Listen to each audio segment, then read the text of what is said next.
नमः शिवाय। हर हर महादेव शंभो। या देवी सर्वभूतेषु शक्तिरूपेण संस्थिता। नमस्तस्यै नमस्तस्यै नमस्तस्यै नमो नमः। हर हर महादेव। मित्रों, जय माता दी। कैसे हैं आप सब? शिव शक्तियों चैनल पे आप लोग का हार्दिक स्वागत है। बहुत सारे लोग जो है कहीं ना कहीं अलग अलग मंचों से, कई बार अलग अलग मठों से, कई बार अलग अलग सोशल मीडिया प्लेटफॉर्म से या पॉडकास्ट पे कहीं ना कहीं ये जो गहन रहस्य है कहीं ना कहीं इसके बारे में क्लेमिंग करते हुए मिलते हैं। हमारी तो जी कुंडलिनी जागृत हो गई।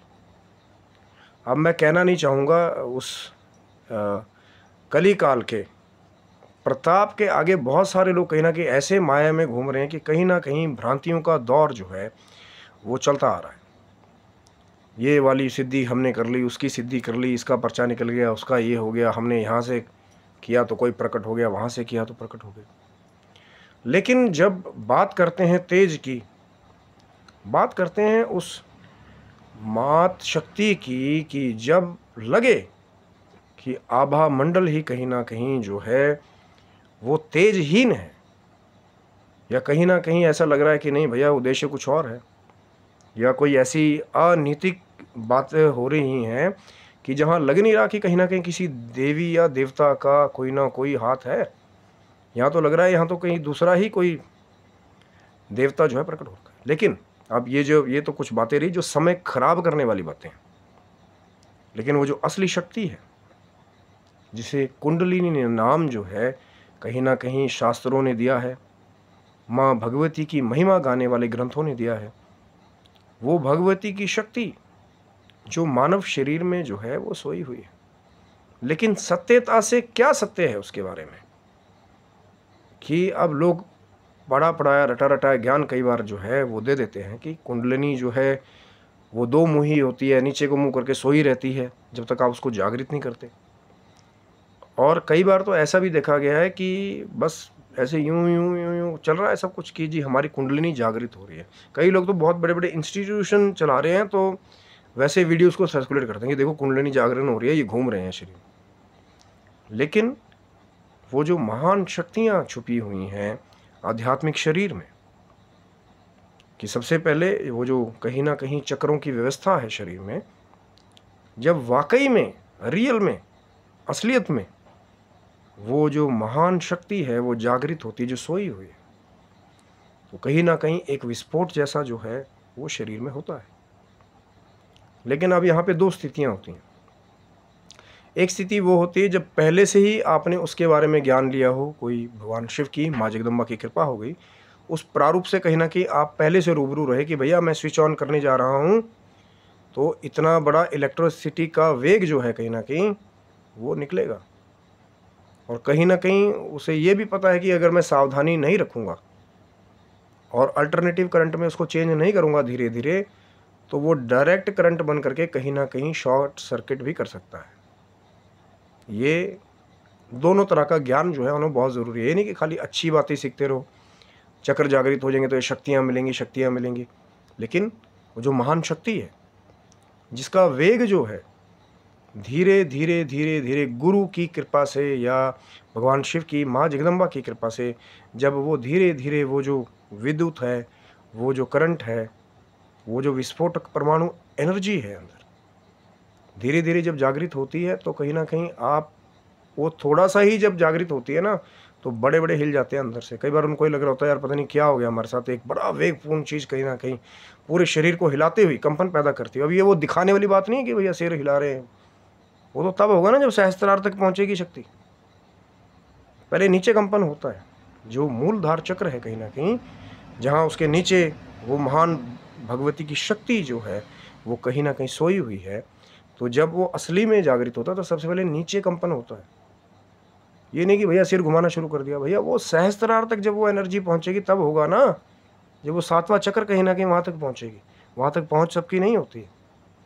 बहुत सारे लोग क्या करते हैं कि कुंडलिनी जागृत भी हो जाती है। अब इसके बहुत सारे मार्ग भी हैं, कई ऐसी क्रियाएं हैं शारीरिक जो है तांत्रिक लोग उसकी सपोर्ट करते हैं कि तंत्र के द्वारा ऐसा ऐसा करेंगे, दो जो है महिला का और पुरुष का मिलन होगा तो भी शक्ति को जागृत करके एंड में ऊपर की तरफ ले जाना है। वो भी एक एक्सपेरिमेंट है और उसका नाम क्या है, वो बहुत ही गूढ़ एक रहस्य है कि कहीं ना कहीं वो जो तांत्रिक एक वो जो सम्मिलन होता है, मैं वो प्रॉपर वर्ड आपके आगे यूज़ नहीं करूँगा क्योंकि हमें मर्यादा का भी ख्याल रखना है। तो कहीं ना कहीं तांत्रिक लोग भी उसको कहते हैं कि दो पुरुष और स्त्री का मिलन हुआ, अपनी आंतरिक काम ऊर्जाओं को जागृत करके फिर कहीं ना कहीं बस जब अंत समय आया कहीं ना कहीं बहने का तो वहीं कंट्रोल किया और फिर उस शक्ति को ऊपर की तरफ ले गए। वो भी एक प्रयोग जो है तांत्रिकों ने कई बार जो है उसको सफल कुछ लोगों ने किया है। सभी नहीं कर पाए भैया, मैं उनके बारे में बिल्कुल नहीं कहूँगा क्योंकि 70 से 90% जो लोग हैं वो वहीं पे जाके पस्त हो जाते हैं और फिर किसी दूसरे और ही मार्ग में लग जाते हैं।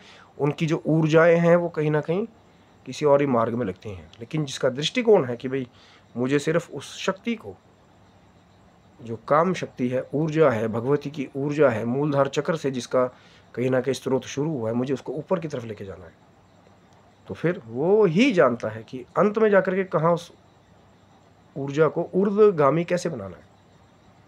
और कहीं ना कहीं दूसरे भी मार्ग हैं, जैसे श्री दुर्गा सप्तशती में कुछ एक ऐसे गुप्त रहस्यपूर्ण मंत्र हैं, कुछ एक ऐसे स्त्रोत हैं जिनका पाठ करने से जब आप उत्कीलन कर लेंगे, शापोद्धार कर लेंगे, उसके बाद में फिर जब आप वो जो सीक्रेट कुछ रहस्य हैं उस महान प्रारूप में, अब बहुत सारे आएंगे, किताब है ये, मेरे लिए तो वो एक खजानों की चाबी है कि ऐसी ऐसी शक्तियों को संजोए हुए अपने आप में जब आप कहीं ना कहीं वो अनलॉक करते हैं ना उस चाबी के द्वारा उसको, तो बहुत सारा आध्यात्मिक शक्तियों का खजाना आपको प्राप्त होता है।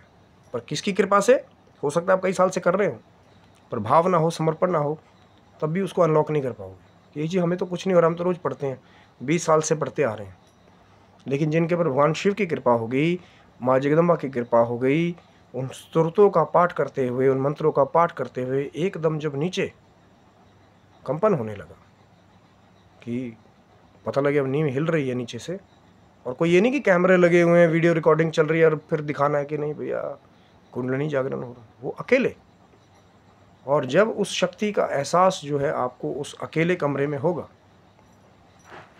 वो होता है सबसे बड़ा दिव्य एक्सपीरियंस भी आप उसको कह सकते हैं, डरावना एक्सपीरियंस भी उसको कह सकते हैं। डरावना उन लोगों के लिए जिन्होंने उसको पढ़ा नहीं, समझा नहीं या किसी से उसका गूढ़ ज्ञान नहीं लिया, बस यहाँ वहाँ आदि जो है वीडियोस देख करके कहीं ना कहीं से उसको शुरू कर दिया। मैंने हर बार अपने वीडियोस में बात कहता हूँ कि यहाँ से कोई मंत्र दीक्षा नहीं, कोई तंत्र दीक्षा नहीं, कोई चीज़ है उसका ज्ञान कहीं ना कहीं धीरे धीरे आपको मिलेगा।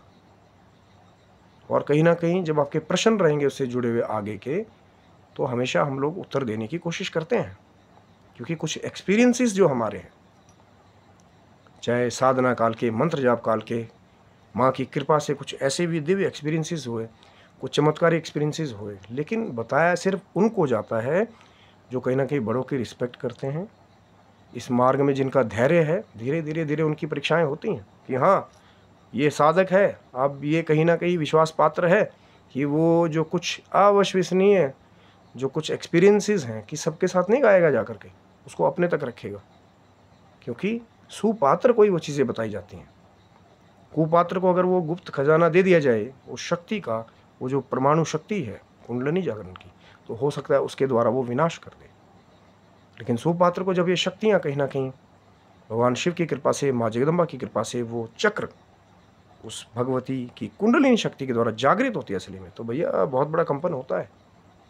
और ये एक बहुत लंबी स्टेज है कि एक चक्कर से दूसरे में क्या फिर परिवर्तन होते हैं, तीसरे में क्या शक्ति, चौथे में, पाँचवें में, छठे में, फिर जाके सहस्त्रार में। वो लोग लगे हुए हैं कि आज ही बिठाया, और भैया वो तब होगा ना जब सहस्त्रार तक पहुँचेगा। और वहाँ पे तो ऐसा होता है कि वहाँ पे ये नहीं होता, वहाँ पे तो एकदम जब हजारों कमल वाली पंखड़ी वाला वो रहस्य खुलता है सहस्त्रार चक्र का, तो फिर एक अलग ही आयाम में साधक पहुंच जाता है। वहाँ पे वो नहीं रह जाता भैया ये वो फिर वो जो परम शून्य है कहीं ना कहीं, जो समाधि के मार्ग के द्वारा, सुषुम्ना नाड़ी की में ऊर्जा के स्त्राव के द्वारा, ईड़ा पिंगला सुषुम्ना के जुड़ाव के द्वारा जब वो मार्ग खुलता है आगे का, वो जो दिव्य मार्ग है, जहाँ कुछ दिव्य अनुभूतियाँ होती हैं, कुछ दिव्य ध्वनियाँ सुनाई देती हैं, कुछ दिव्य लोगों से कनेक्शन हो जाते हैं, वो रहस्य इतना जल्दी नहीं मिलेगा। धीरज धर्म मित्र और नारी, आपातकाल पर रखी जारी। धीरज की परीक्षा वहीं पे होती है जब साधनाएं जो हैं कहीं ना कहीं नीचे से विस्फोट भी हो रहा है और आपको उसको कंट्रोल भी करना है। धर्म कि जब भक्ति को धर्म बना लिया, परीक्षाएं भी होंगी, लोग माया के लिए बुलाएंगे भी नहीं, भाई पाठ करना है।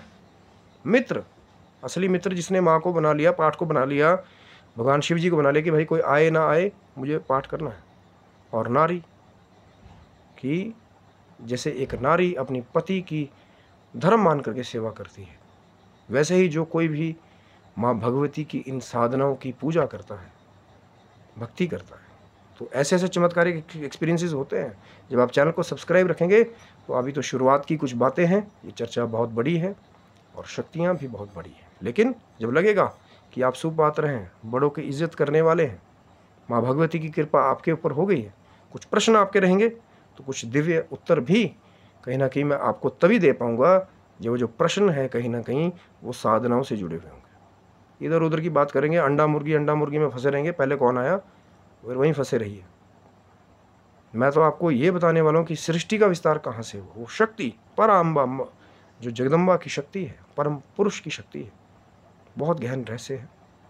आशा करता हूँ कि ये जो कुंडली जागरण की आज शुरुआती बात है आपको अच्छी लगी होगी, आगे भी आपका प्यार मिलता रहेगा, माँ भगवती का ऑर्डर होगा, भगवान शिव की कृपा होगी, तो वो जो रहस्यपूर्ण चर्चा है वो आपके साथ आगे होगी। लेकिन बने रहिए सिर्फ शिव शक्ति होम पे, और कहीं ना कहीं रहस्य अभी आगे और उजागर होंगे। तब तक के लिए हर हर महादेव शंभू, जय माता दी मित्रों।